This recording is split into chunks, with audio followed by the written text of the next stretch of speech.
Bwana journaliste, ukweli ni kwamba Yesu umesema mtu akiangalia Muhema anaangalia Mtusi ya Nord Kivu, anaangalia Mnyamulenge, hakuna utofauti kwa sura. Ni kweli.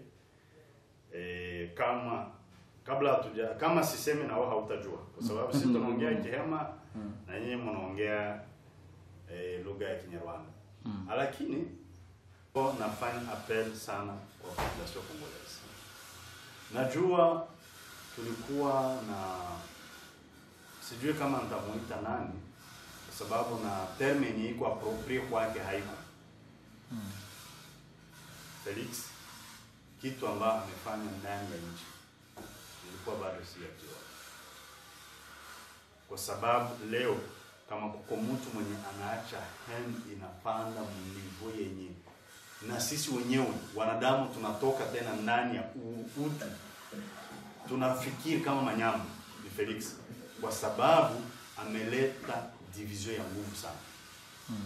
Na ita wakongomani wote leo wakati unasema huyu yuko vrai Congolais, mwingine yuko fond, ule mtu anaweza kuambia mwenye yuko vrai Congolais, yuko vrai Congolais sur base ya critère gani, na mwenye yuko fond yuko sur base ya critère gani? Kwa sababu historia inatuambia ya kwamba Kongo inakuwa ya familia, sio hata Wakasai wanani wa Luba wote ama Wakasai wote, hapana. Ni familia Felix. Kwa sababu hata ndani ya AFC tuko na Waluba biko ndani. Pour dire que ni familia fulani, groupe ya watu fulani. Tena watu wenye habajui mateso ambayo tuko napitia. Ni wajuisera ambao wanakuja juste kunani kupie nchi na baendelesha maisha. Hawajali maneno ya Wakongomani. Ujumbe wetu kwa AFC ni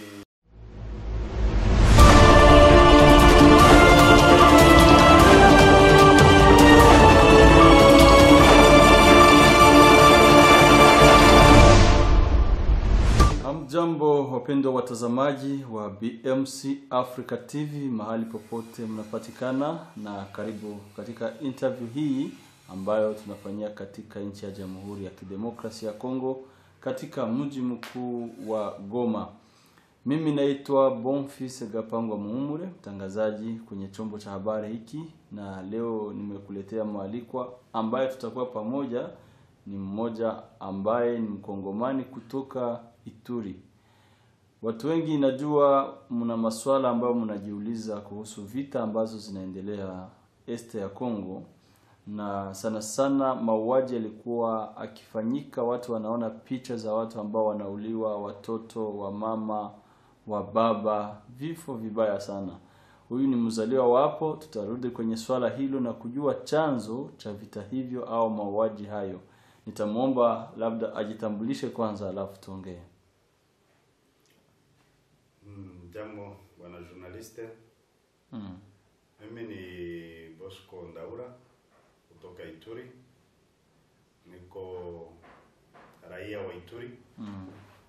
Na sasa hivi lakini niko Goma gisi umeisema. Tunashukuru sana kukutana tena, sio mara ya kwanza. Ndiyo. Nashukuru sana kukutana, na zaidi tunashukuru hii television hii kwa sababu inafikiria sana mambo ya kwetu. Kila mara mnafuatilia, mnauliza na kujua nini ambayo inapitika. Gisi unaijua ukweli ni kwamba hali ya Ituri ngali vile vile. Nafikiri wakati tulikutana ile muda uliopita tulikuwa ndani ya vita, na mpaka sasa hivi tungali ndani ya ile vita. Labda Bosco, tuanzie nyuma kidogo. Kuna wakongomani wengi ama wa Afrika ambao wanasikia Kiswahili, wanaona hayo mauaji ambayo yanapitika Ituri, lakini hawajui mauaji hayo yameanza lini na ni wanane ambao wanafanya mauaji kwa raia hapo. Bwana journalist, ukweli ni kwamba hii mauaji ya Ituri ya sasa hivi ina utofauti kidogo na ile iliyopita. Kwa sababu ndani ya historia ni kweli watu wengi wanawaza na wanajua ya kwamba kuna kabila mbili ambazo zilikuwa napigana kila mara. Kabila la Walendu na Wahema. Na ile vita, wewe ni kabila gani katika kabila hizo? Muhema. Mimi ni Muhema. Na ile vita kila mara haikuanza leo. Ilianza 1911 mpaka hivi ilishakuwa mara nyingi, na waza ile interview iliyopita nilikupatia ile wakinani ile masuccessor ya vita, lakini vita ambayo tuko nayo sasa hii iko na utofauti kidogo. Utofauti ni kwamba vita ambayo iko sasa hivi chanzo yao ni government yetu. Na hakuna vita ya ukabila sasa hivi. Ni government iliona wapi kwenye naweza anzia ikakamata ile historia ya zamani ambayo tulikuwa nayo. Ya Walendu na Wahema. Na unajua mtu anaweza kuwa huko na watoto lakini wote hawana roho moja. Si kwamba Walendu wote wako impliqué, si kwamba Wahema wote wako impliqué, sauf que wana manipule juste maam zenye ziko faible kwa kufanya nini? Kwa kufanya ile mauaji. Na ukweli ni government yetu ndio chanzo, kwa sababu government ipo ile wakati za mbele tulikuwa napigana, government haikukua sawa ya 2098 2002 government haikukua. Inchi ilikuwa imegawanyika, waza historia walikuwa naijua hii vita ya MFC na vingine. Lakini sasa hivi tuko na government, na ndio iliacha Wahema tulikatala kushimama na kukamata silaha kupigana na Walendu, kwa sababu tulijua ya kwamba government yetu ndio inafanya nini? Ina support hao watu kwa kufanya mauaji. Na government iko incapable kusécuriser population parce que ile iko mu devoir za gouvernement. Donc gouvernement ndio iko na ile responsabilité. Mais par contre si yenye tuko surpris na yenye tuko naona regime ya Felix inatuletea shida zaidi, kwa sababu tangu vita ianze gouvernement yao ndio iko na support zile mamilisi, na azo ndio ziko naleta shida. Donc kuko magroupe armés zenye ziko soutenu na gouvernement. Exactement. Groupe zenye ziko soutenu na gouvernement. Na dunia mzima inajua kwamba Codeco iko soutenu na gouvernement. Na appui yake ya nguvu yote inaitosha ndani ya gouvernement. Na leo unasikia gouvernement iko nasema kama Codeco iko inawakamata sawa wazalendo. Bien sûr, wa sasa wanamobilize watu yote suite ya hii evenement ilikuwa inapita hapa Goma. Nayo ni moja ya faiblesse ya gouvernement. Kwa sababu hawezi kamata population civile wenye hawana capacité, kisha unawapatia silaha unasema wanagombania nchi. Parce que leo neno wazalendo inatoka mu context yake normal, inakamata context tribal. Mzalendo ni kila mtu yoyote mwenye anashimama kupigania, ni patriote, anapigania nchi. Mais sasa mu context ya regime ya Felix ni vitu vingine. Wanaitosha mwile context, wanairudisha mu context. Donc officiellement wao pia wamewaingiza katika kundi la wazalendo. Ndio, na hao wanawatia katika kundi la wazalendo. Wanafanya kazi pamoja na jeshi la taifa la FARDC. Ile inajulikana. Mais malheureusement nayo Codeco ni bato ya des fois wanatumia madawa, wanakuwa biko ba immoral sana. Ya des moments banaua na ile jeshi, kwa sababu ni complicité ambao wao peke wanafanya. Mais ukiangalia ukweli government iko na intérêt mingi nyuma ile vita, kwa sababu mazoni mingi kwenye Codeco iko ndio kwenye gouvernement Luboya na Felix na ile jamaa ya Felix yote, parce que leo normalement tuko mu état de siège, visi tulikuwa Nord Kivu ilikuwa ndani état de siège. État de siège ina violé constitution de le début mpaka leo. Hayafanyikanaka dunia mzima sauf mu nchi yetu Kongo. État de siège depuis bali décrété mpaka leo, tuko nenda leo ni miaka 3. Hakuna, tuko nenda miaka 4 plutôt. Hakuna changement. État de siège depuis ilifika hayafanyaka ni fisque attaque moja contre bale wa milisi. Mais par contre wakati état de siège ilifika kulizaliwa mamilisi zingine zenye ile état de siège ilifanya nini? Ilifinancer mpaka leo. Donc regime ya Kinshasa na famille Tshisekedi Felix bamekamata Ituri en otage, parce que Ituri gisi mnaijua tuko na na zile mamilisi za mingi ziko ndani ya mazoni minier, na bale batu biko mena ile regime ya Kinshasa inakamata ile milisi inaidote na sira, mais nyuma yao unakutana wanatia mapokle zao ziko na lima c'est connu par tout le monde, tulishafanya ma dénonciation à plusieurs reprises. Deception yetu ni kwamba gouvernement ulie ya kusaidia ya kukamata responsabilité ayo sasa ndio ina renforcer ile mesure kwa sababu wana beneficie ndani. Regime iko pale haitusaidia kitu. Hakuna siku utasikia wanafanya wanaenda atakia mamilisie, hakuna siku nasikia wanaenda wapiga, lakini wana créer terreur na division na haine ndani ya watu parce que leo ukiangalia histoire yenye iko ndani ya Ituri, haine yenye tuko ndani ya Ituri sasa haiko sawa avant état de siège. Avant état de siège, c'est vrai, vita ilianza 2017. Mais ukiangalia avant état de siège hakuna ne fiske kama moya ya déplacer yenye ilikuwa attaquer ama esandia na banana ba milicien ile pote po. Mais leo hakuna ka yenye iko epargne ndani ya Ituri. Massacre zinapitika mukila camp ndani ya territoire ya Njuu. Mukila camp de déplacer. Et ce qui fait mal, zile massacre zinapitika ku supervision même. Na zinafanyiwa kabila moja ama ni hizo kabila? Ni kabila moja. Hiyo ya Wahema. Aba, ni kabila ya Walendu ambayo inaua, lakini sasa hivi ni Walendu wanaua hawaua Wahema peke. Kuko ma communauté victimes zenye ziko ndani ya territoire ya Njugu. Sio Wahema peke, kuko Wahema, kuko Walulu, kuko Wanyali, kuko Ndokemo na kuko Wabisa. Ni ile 5 communautés victimes zenye zinasubiri conséquences ya sana ndani ya nani ya territoire ya Njugu, na ile massacre inakuwa supervisée toujours par le gouvernement congolais. Parce que Walendu avant wafike kufanya massacre wanaannoncea kwamba msubiri tunakuja. Sisi tunaandikia government, tunawaambia tunasikia kwamba Walendu watakiwa kufanya massacre. Et ce qui fait mal, maka ziko contourner na base militaire ya MONUSCO, base militaire ya FARDC, lakini watu wanawafungulia njia, wanakuja wanafanya massacre mpaka asubuhi.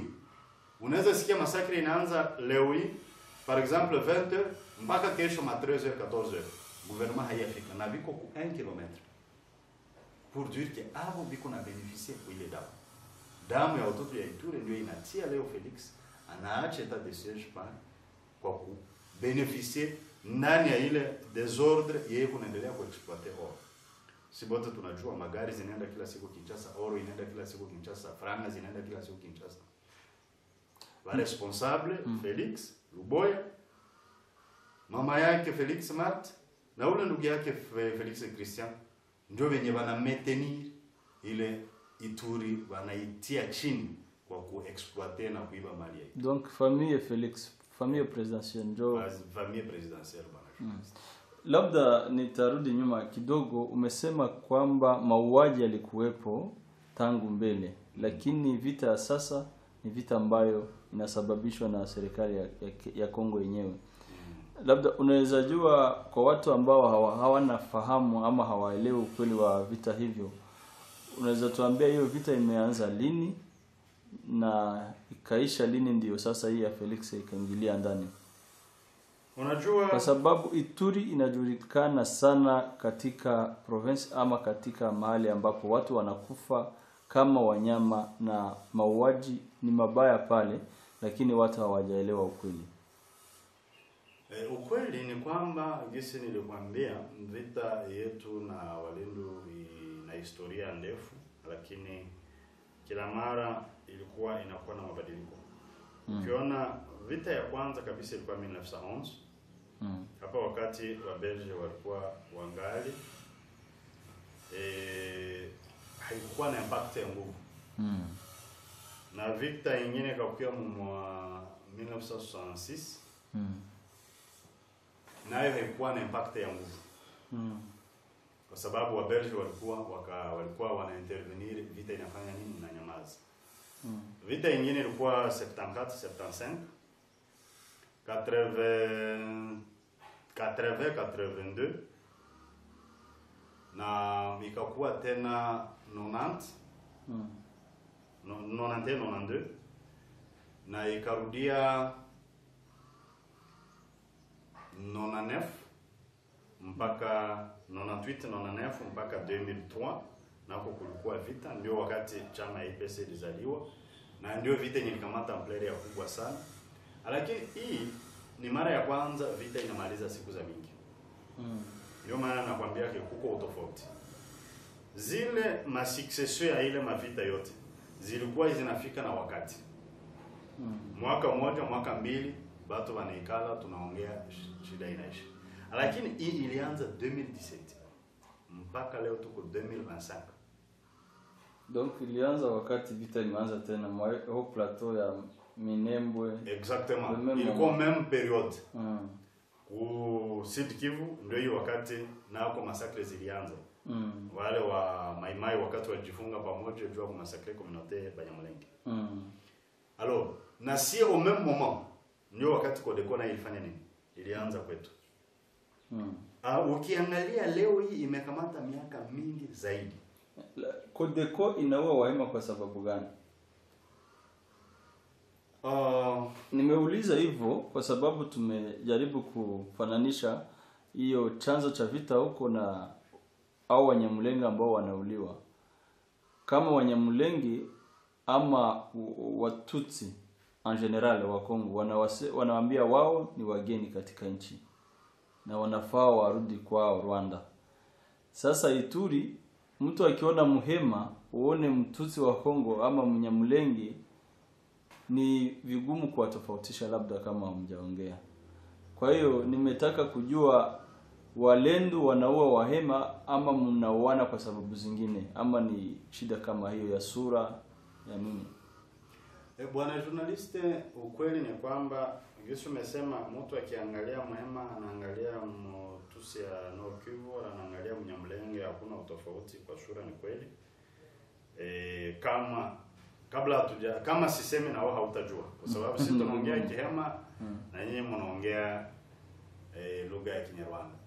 Lakini ukweli yenye iko Ituri hatuna même problem ile ya kusema tumetoka fasi nyingine. Ukietafuta source ya hii vita ni kesho ya haine. Kwa sababu c'est vrai problème ya nationalité mu Congo yuko na cause problème pour certaines communautés, mais kwetu nous en tant que Hema ilikuwa haya cause problème. Problème conflit zilikuwa zinatokea ndani ya nyama, ufugaji ya nyama na walimaji. Ndio kwenye conflit zilianzia. Wafugaji na walimaji. Nyama ama hizi ng'ombe sasa, kwa sababu sisi tunafuga ng'ombe sawa Wanyamulenge. Wahema ni wafugaji. Na Walendu nao ni walimaji. Ma conflit zinaendaka souvent début ya ma conflit ni ile. Kwamba ng'ombe zinakuya ku sekta ya walimaji zinaharibisha nani? Sasa ile hen ilienda na iko napanda. Lakini kila mwaka parce que tukiangalia hali na gisi historia iko naenda, tunafanya evaluation, tunakutana chaque après 10 ans ou 15 ans ile vita iko narudia. Sauf ile ya kwanza ndio ilimaliza 55 ans. Ile depuis 1911 mpaka 1960 ilimaliza 55 ans. Ndio yenye ilimaliza wakati wa mrefu sana. Kwa sababu ile wakati mauaji haikuwa watu walikuwa ndani ya umoja. Lakini sasa hivi kuna kuwa politique nayo imeharibisha mambo. Mbele conflit zilikuwa za kidogo. Nikaka grupe kadogo kanaenda kanafanya massacre na wengine nao wanafanya revenge, vitu vinafanya nini? Vinaisha. Watu wanikala wanaongea. Lakini sasa hivi politique inakuya inaonesha kama huyu sio mtu hapa, huyu ndio mtu hapa. Huyu anastahili kuikala Kongo, huyu hastahili kuikala Kongo. Na tukifuata historia ya Kongo, hakuna mtu mwenye alijikuta hapa parazari. Si bote tulitokea fasi nyingine. Kongo mzima hakuna mtu mwenye atajipiga kifua asema mimi niko mtu hapa. Autochtone historia inatufundisha Wambute, lakini ni juu tuliwakuta. Est-ce que walitoka mbinguni? Que pensez-vous à ceux qui disent qu'il y a les vrais Congolais et les faux Congolais? Ni wa extremiste avant wenye biko na créer division ndani ya Kongo. Kwa sababu Mobutu alikuwa mmoja wa watu ambao walileta umoja ndani ya Wakongomani.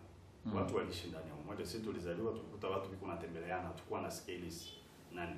Leo wakati unasema huyu yuko vrai Congolais mwingine yuko fond. Ule mtu anaweza kuambia mwenye iko vrai Congolais sur base ya critère gani? Na mwenye iko fond iko sur base ya critère gani? Kwa sababu historia inatuambia ya kwamba hapa wenye tunaita autochtone, mais aussi na njoo nilitaka nikurudishe nyuma kidogo bwana journalist. Bale wa autochtone walitoka mbinguni ama walitoka chini ya udongo?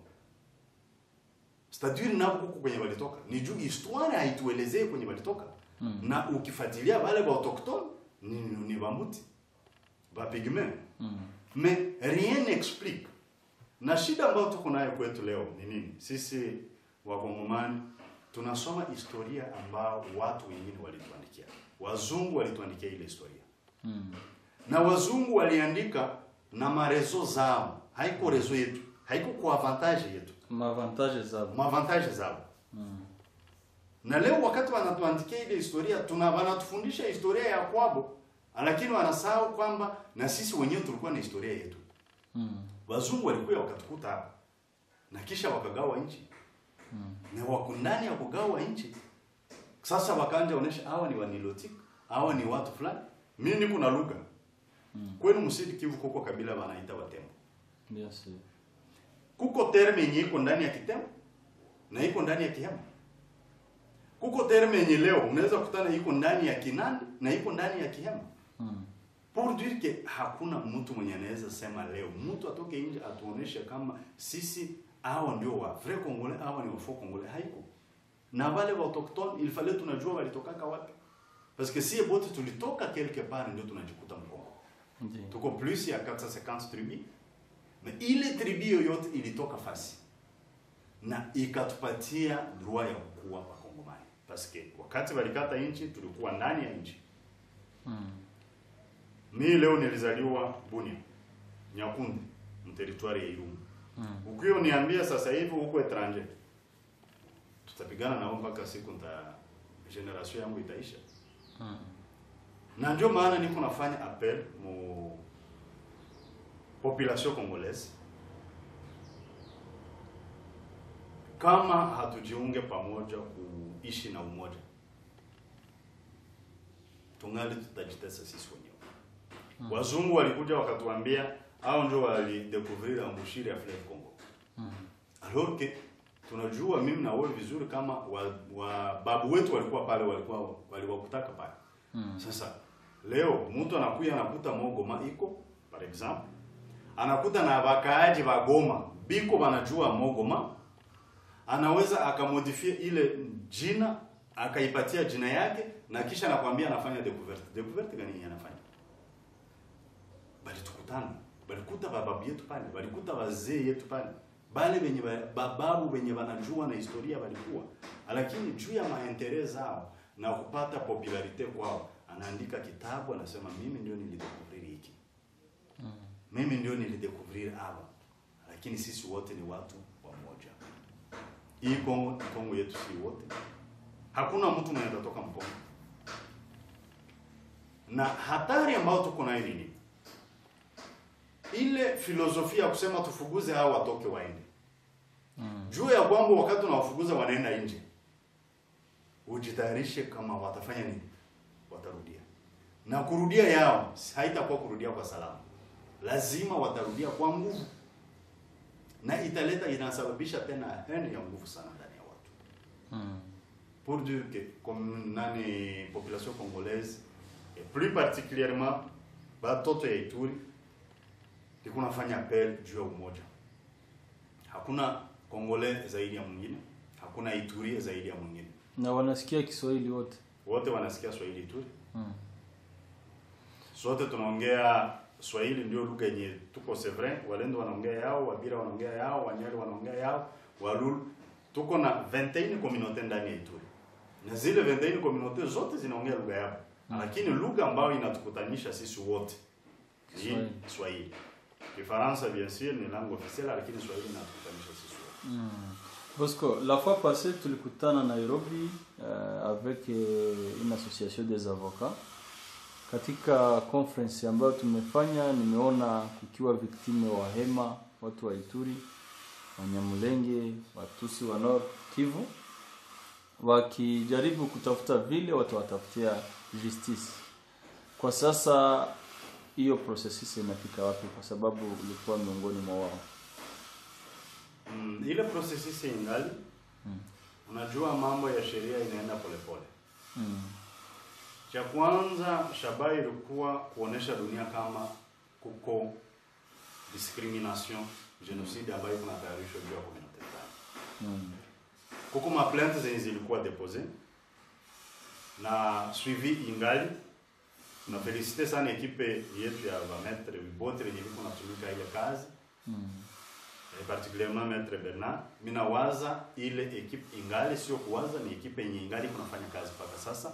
Na récemment mina waza uliona procureur wa CPI alifika Mkongo.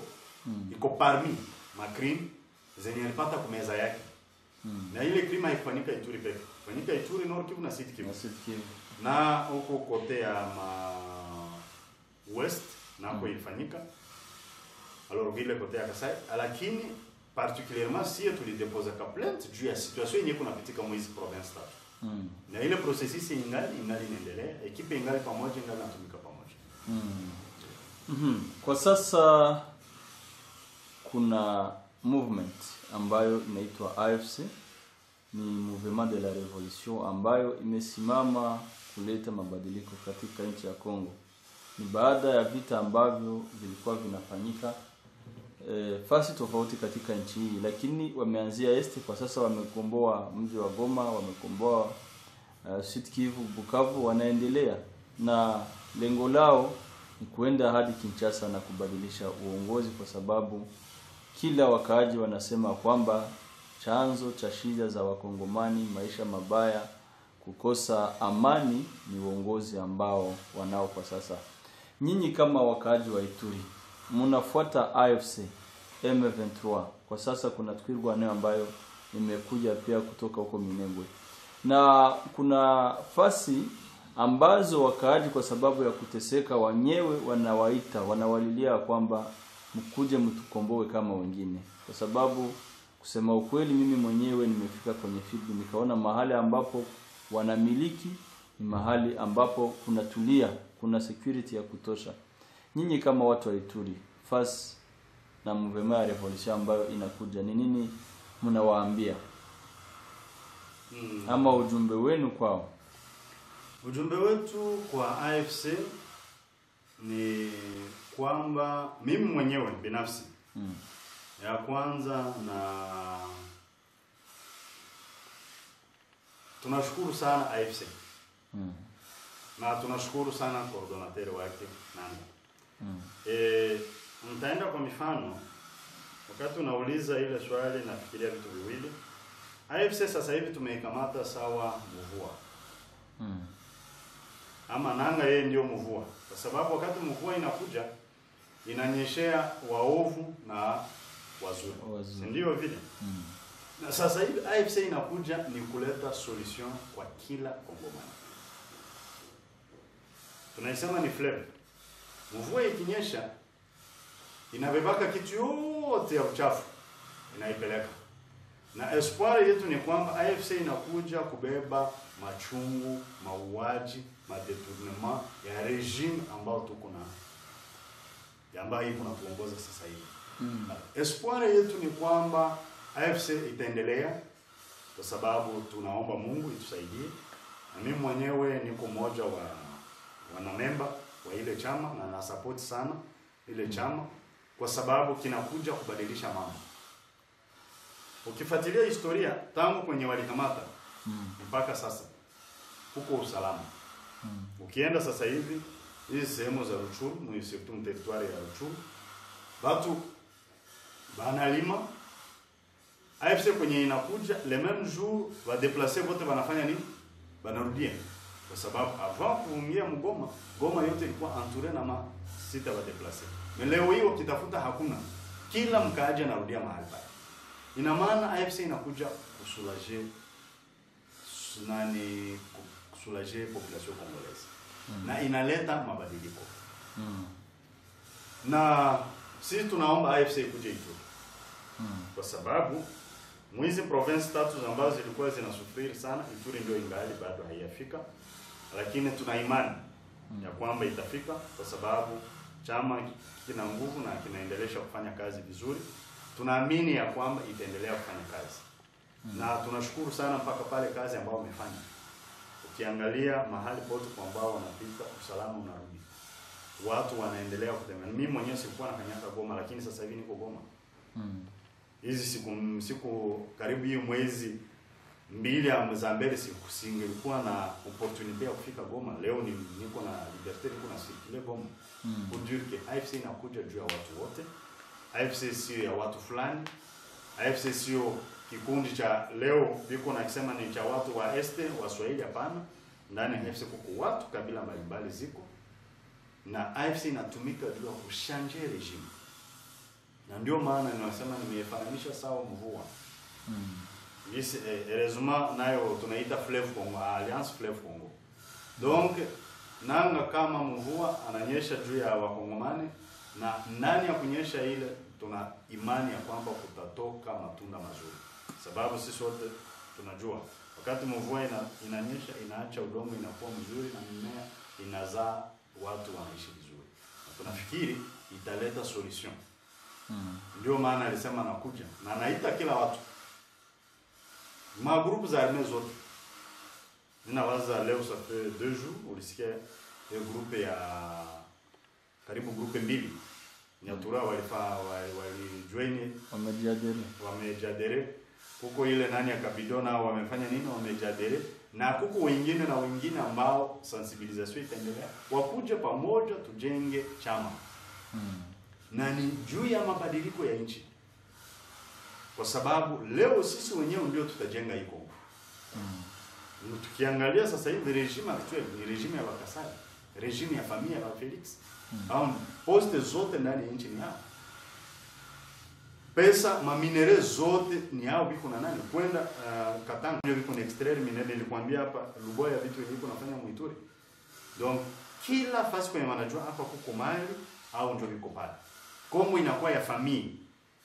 Sio hata Wakasai wanani wa Luba wote ama Wakasai wote, hapana. Ni familia Felix. Kwa sababu hata ndani ya AFC tuko na Waluba biko ndani. Pour dire que ni familia fulani, groupe ya watu fulani. Tena watu wenye habajui mateso ambayo tuko napitia. Ni wajuisera ambao wanakuja juste kunani kupie nchi na baendelesha maisha. Hawajali maneno ya Wakongomani. Lakini tunashukuru sana chama ya AFC inafanya nguvu kwa kukusanya watu na kuleta tena umoja ndani ya watu.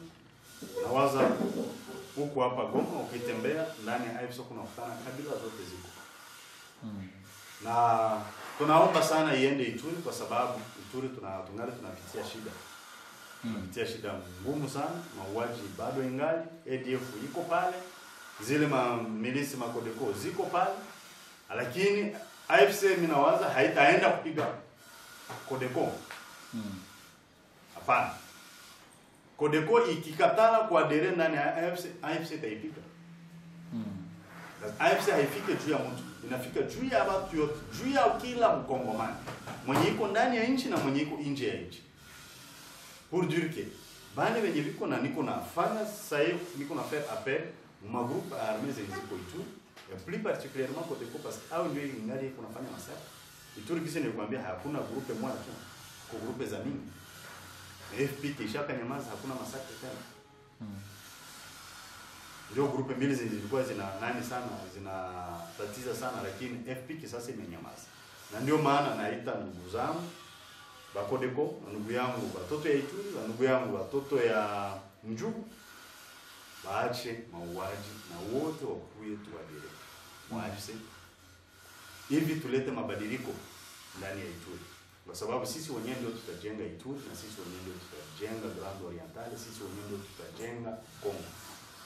Tukimaliza labda message yako ya mwisho kwa Wakongomani ama kwa watu ambao wamekufuata katika interview hii. Neno la mwisho niko nafanya appel sana kwa population Congolaise. Najua tulikuwa na sijui kama nitamuita nani, sababu na term yenye iko appropriate kwake haiko. Felix kitu ambacho amefanya ndani ya nchi ilikuwa bado sijajua. Kwa sababu leo kama kuko mtu mwenye anaacha hand inapanda mnivo yenye na sisi wenyewe wanadamu tunatoka tena ndani ya utu, tunafikiri kama manyama, ni Felix, kwa sababu ameleta division ya nguvu sana. Na ita wakongomani wote kujua ya kwamba kila mkongomani mwenye iko ndani ya Kongo na wale ambao wako nje wako na droit ya kuishi ndani ya Kongo, na tuishi ndani ya umoja. Kama hatuishi ndani ya umoja, kama sisi wenyewe hatuchague umoja, tutabaki ndani ya ile mateso. Nilikuambia hapa wale ambao wako nakimbia sasa hivi, watu ukienda Uganda kuko wakimbizi, unaenda Kenya kuko wakimbizi, uende Rwanda kuko wakimbizi, uende Burundi kuko wakimbizi. So wale watu wote wanatamani kufanya nini? Kurudi ndani ya Kongo. Na juu tutumike mzuri, inabidi watu tukue ndani ya umoja. Unite national. Kila mkongomani ajisikie iko free kuishi ndani ya Kongo. Kila mkongomani ajisikie iko na uhuru ile ya kusema mimi nakuja hapa. Gisi zamani tulikuwa na mimi nikienda Sud Kivu niko mkongomani, niende Equateur niko mkongomani, niende Katanga niko mkongomani, niende Kinshasa niko mkongomani. Lakini leo unasikia Kinshasa wa ndugu yetu Waswahili wote hawako salama. Kwa sababu ya nini? Kukosa umoja. Ndugu zangu wa Kongomani, tufikiri pamoja, tuishi pamoja. Hayo mambo ambao wanatuletea kwamba huyu ni Kongomani, je ne sais pas de père de mère, huyu kama je ne sais pas ndio 100% na mwingine kama ni 0%, hakuna Mkongomani mwenye iko 0% na mwingine 100%. Umoja yetu ndio itakuwa nguvu yetu kesho. Na ita Wakongomani wote kusutenir chama chetu AFC M23 kuendelea ndani ya adhesion na kusensibiliser watu, kwa sababu hii regime ikitoka utakuwa mambo mapya. Gisi nilisema mbele ya kwamba AFC ni sawa mvua ambayo inakuja kusafisha yote mabaya ambao ilikuwa inaleta Wakongomani hatuishi. Kwa sababu Kongomani sisi hatuishi, tunadumu tu. Hatuishi ndani ya hatutasema tunaishi. Ni kudumu. Mungu amekupatia neema, unapumua, basi unaendelea unadumu. Utatoka asubuhi, hujui kama utarudia magharibi. Hawezi toka hapa uende Masisi, hawezi toka hapa uende. Donc leo hii watu wiko natembea. Juzi nilikuwa natembea hapa, nilitoka hapa nikafika mpaka Ruchuru, nilitoka hapa nikafika mpaka Masisi. Unakutana kwamba watu wanatembea usiku na mchana. So ile hali ambao wazee wetu, wababu wetu waliishi ndio yenyewe tunataka tuishi. Na kwa kufikia ile lengo ni lazima tuishi ndani ya umoja na ndani ya upendo. Hakuna mtu, ile nairejea tena, hakuna mtu mwenye atatosha mwingine ndani ya Kongo. Ni lazima sisi wenyewe tuishi ndani ya umoja. Hakuna mtu mwenye kuna droit ya kuishi Mkongo zaidi ya mwingine. Ni lazima watu tuishi ndani ya umoja, na ile umoja itafanya nguvu yetu. Kongo ni puissance ya kabambi, ni juu hatujijua. Watu wanatoka nje, wote wanakia tafuta vitu hapo. Leo ukiangalia na teknolojia, siri ya teknolojia iko hapa kwetu. Pour dire que tukijijenga, tunakuwa na umoja, tunakuwa na upendo, na watu tunatumika pamoja, bainvestisseur watakuja na watafanya kazi. Kongo hatutatamani tena nchi zingine, lakini watu watatamani kukuja hapa. Na ile espoir jina yao ni AFC. Na ile espoir ni iko ku responsabilite ya Kordo wa AFC, na sisi wote kuona tujiunge pamoja kwa kufanya ile kazi. Asante sana Bwana Bosco kwa kubali invitation yetu na kuweza kupartager information. Najua Wakongomani wameelewa ukweli wa mambo ya Ituri na hali ya nchi ya siasa. Niwashukuru wapendwa watazamaji, na niwaombe ikiwa ni mara yako ya kwanza ama hujafanya abonnement hapa, nenda hapo chini ubonyeze kwenye abone ama subscribe ili uwe ukizipata habari zetu na video zetu za kila siku. Ulikuwa nami Bonfils kwenye mic, tupatane majaliwa.